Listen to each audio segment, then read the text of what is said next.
აბა მოემზადეთ, რადგან ისლამ მახაჩევმა ბომბი ააფეთქა. ერთ-ერთ ბოლო ინტერვიუში კაცმა პირდაპირ თქვა: "ძმაო, მზად ვარ ილია თოფურიასთან საჩხუბრადო." წარმოგიდგენიათ? ეს მხოლოდ სიტყვები არ არის. ეს არის უზარმაზარი კარის გაღება ისეთი ამბისთვის, რომელიც მთელ სპორტულ სამყაროს ამოატრიალებს. აქვე დანავაითის სიტყვებიც გავიხსენოთ. ამ ბიზნესში ერთი ოქროს წესი არსებობს. თუ გაქვს შანსი, რომ ორი გიგანტი შეაჯახო და გრანდიოზული სანახაობა დადგა, ეს ახლა უნდა ქნა. ხვალ შეიძლება გვიან იყოს. რატომ? იმიტომ რომ ჩვენ ყველანი ადამიანები ვართ. ადამიანი კი შუშა არ არის, მაგრამ ტყდება. ტრავმები, მოულოდნელობები, წონის კლება. დღეს რომ ჩხუბი გონია, ხვალ შეიძლება საერთოდ ჩაიშალოს. დანახვდება, რომ მერესთვის გადადება ხშირად ნიშნავს არასოდეს. მაგრამ აქ ერთი საინტერესო მომენტია. ისლამი ამ გზაზე მარტო არ დგას. მის უკან ხაბიბია. და აი აქ იწყება ნამდვილი ქართული და არა მარტო დრამა. ხაბიბი მთელი თავისი ავტორიტეტით ამბობს: "არა, ისლამს ილიასთან ჩხუბი არ ჭირდებაო." სხვა ვარიანტებს თავაზობს, მიზეზებს ეძებს, ამბობს, რომ ილიამ ჯერ კიდე უნდა დაამტკიცოს რაღაცები. თუმცა, მოდით გულზე ხელი დავიდოთ. იქნებ ხაბიბი უბრალოდ ხედავს იმას, რისი აღიარებაც არ უნდათ? იქნებ იცის, რომ ილიას სტილი, ეს დაუნდობელი ქართული ჟინი და ტექნიკა ისლამისთვის ყველაზე მოუხერხებელი რამაა. ხაბიბის სულელი არ არის. ის ხედავს საფრთხეს იქ, სადაც სხვები მხოლოდ ფულს ხედავენ. ისლამი კი ხაბიბისგან განსხვავებით, თითქოს უფრო მეტად რისკავს. სანამ გავაგრძელებდეთ, ერთი წამით შევჩერდეთ. ბიჭებო, იცით რომ დღეში ორჯერ ვარჯიშობ? ამას სერიოზული ენერგია სჭირდება. აი ეს კრეატინი, რომელსაც ახლა ვიყენებ, უბრალოდ საოცრებაა. გემოც კარგი აქვს და ძალასაც ისე მმატებს, როგორც არაფერი. მეცნიერულადაც ყველაზე მეტად შესწავლილი დანამატია. თუ გინდათ რომ ვარჯიშზე არ ჩაიფუშოთ, ჩემი კოდით GREENFATE მიიღებთ კარგ ფასდაკლებას. ნამდვილად გირჩევთ. ხელთამნევით მოგერგებათ. ახლა კი დავუბრუნდეთ ჩვენს ლომებს. ბევრი მეუბნება, რომ 77 კილოგრამში, 170 ფუნტში ისლამი ფავორიტია. შეიძლება, მაგრამ ილიას თვალებში ვინც ჩაუხედავს, იცის რომ იქ შიში არ წერია. ხაბიბიც ალბათ მაგას ხედავს და ცდილობს თავისიანი დაიზღუიოს. მაგრამ კითხვა ღიარჩება, გვიღირს კი ლოდინი? თუ დავჯერდეთ იმას, რაც გვაქვს.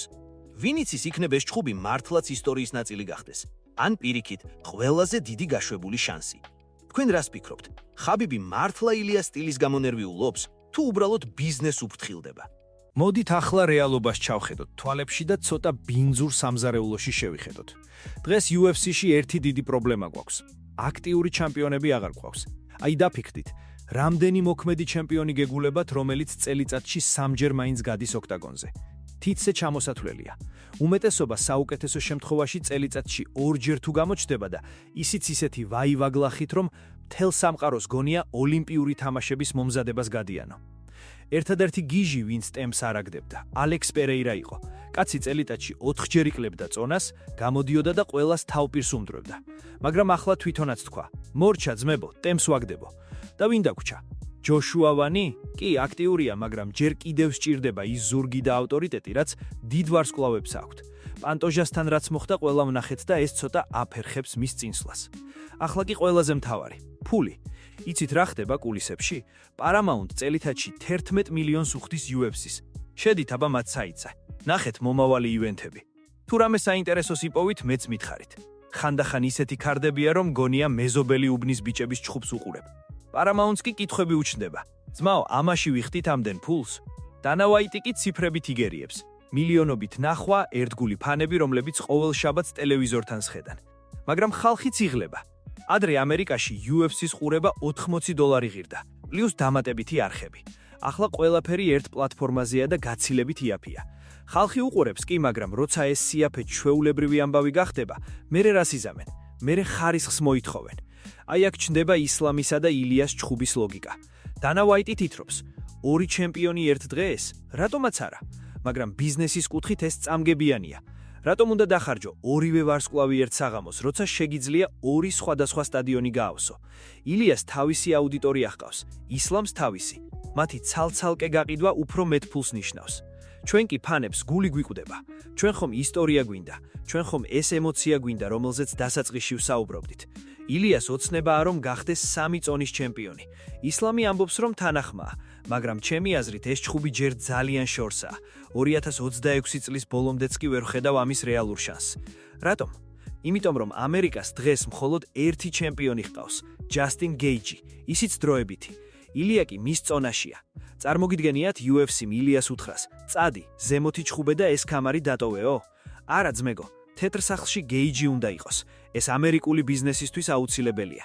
თუ რაიმე კატასტროფა არ მოხდება, ილია და გეიჯი შეეჯახებიან ერთმანეთს. კონორ მაკგრეგორიც აღარ ჩანს ჰორიზონტზე. ქაილა ჰარისონს კი ისეთი ტრავმა ჰქონდა, რომ ძლივს დადის. UFC-ს სხვა გზა არ აქვს. ილია უნდა გამოიყენოს იქ, სადაც ახლაა. ამიტომ რაც არ უნდა იყვირონ სოციალურ ქსელებში, რეალობა მკაცრია. ისლამი თავის კამარს დაიცავს, ილია თავისას. ჩვენ კი დაგვრჩება იმედი, რომ ოდესმე ეს ორი ტიტანი მაინც შეხვდება ერთმანეთს. ეს ჩემი პირადი აზრია, შეიძლება ვცდები, მაგრამ ინფორმაცია, რომელიც მომდის, ამას მეუბნება. კონტრაქტს რომ ხელს მოაწერენ, მერე დავიჯერებ. მანამდე კი უბრალოდ ვუყუროთ, როგორ იხარშება ეს დიდი ყავი. მოდით ახლა ყველაფერი ერთ ქვაბში მოვხარშოთ და ვნახოთ რა გამავა. იცით რა არის ყველაზე დიდი ტყუილი, რასაც სოციალურ ქსელებში ვხედავთ? ის რომ თითქოს კონტრაქტები უკვე მაგიდაზე დევს. ბიჭებო, ნუ მოტყულდებით. ისლამ მახაჩევმა შეიძლება თქვას კი, ილიამ შეიძლება თქვას კი, მაგრამ სანამ დანა ვაითი თავის ოქროს კალამს არ მოაწერს ხელს, მანამ ეს ყველაფერი მხოლოდ ჰაერში ნასროლი სიტყვებია. ჩემი აზრით 2026 წლის ბოლომდე ამ ჩხუბის შანსი ნულს უახლოვდება.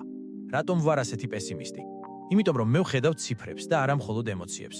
ილია თოფურია დღეს UFC-სთვის არის ოქროს კვერცხის მდებელი ქათამი ევროპაში. მისი ყოველი ჩხუბი ეს არის ესპანეთის, საქართველოს და მთელი ევროპის ფანების მობილიზება. ისლამი კი არის აღმოსავლეთის მეფე. თუ მათ ახლა შეაჯახებენ და ერთი წააგებს და ვიღაც აუცილებლად წააგებს, UFC დაკარგავს ერთ-ერთ დაუმარცხებელ აურას. დანა ვაიტს კი ურჩევნია ორივე აურა კიდევ დიდხანს გაწელოს და ფული აკეთოს. ახლა დაფიქრდით ილიას მდგომარეობაზე. მას აქვს მიზანი, გახდეს 3 წონის ჩემპიონი. ეს ხომ გიჟური ამბავია. ამას ხმამაღლა თქმაც კი შიშს გვრის ბევრს.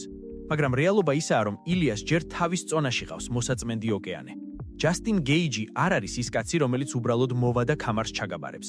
ის ნამდვილი ყასაბია, რომელიც მზადაა ოქტაგონზე სული დალიოს. და რადგან გეიჯი ამერიკის ერთადერთი იმედია ამ წუთას, UFC მას კბილებით დაიცავს. ისლამ მახაჩევის მხარეს კი ხაბიბის ჩრდილი დგას. ხაბიბი, რომელიც ყოველთვის ცივი გონებით აზროვნებს, ხედავს, რომ ილია თოქურია არ არის ტიპური მოჭიდავე და ტიპური მოკრივე.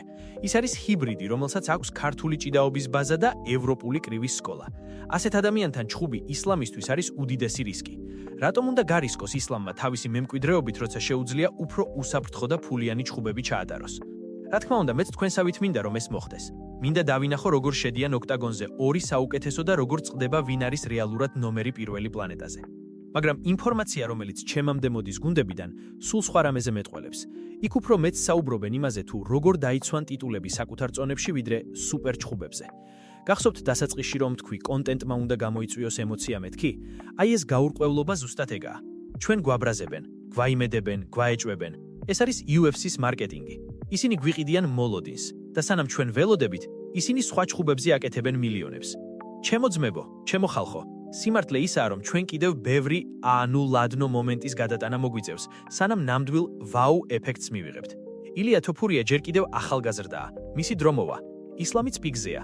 თუ ღმერთმა ინება და ტრავმებმა გვერდი აუარა ორივეს, იქნებ 2026 წლის მიწურულს რამე შეიცვალოს. მანამდე კი უბრალოდ ვუგულშემატკივროთ ჩვენს ლომს და დაველოდოთ ოფიციალურ განაცხადებებს.